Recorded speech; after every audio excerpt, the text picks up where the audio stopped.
நல்லதே நடக்கும்.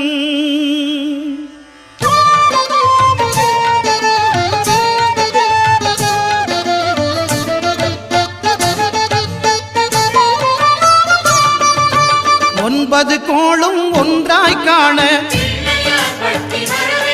அங்கு கற்பகம் என்னும் கடவுளின் மெய்யில்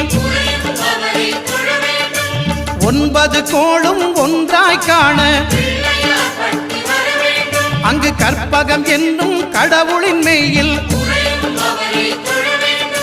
சூரியன் முதலாய் 9 கிரகமும் பலவித குணங்களை கொண்டிருக்கும். எங்கள் கற்பக தருவில் அவை வரும்போது ஒன்றாய் சேர்ந்து பலனளிக்கும்.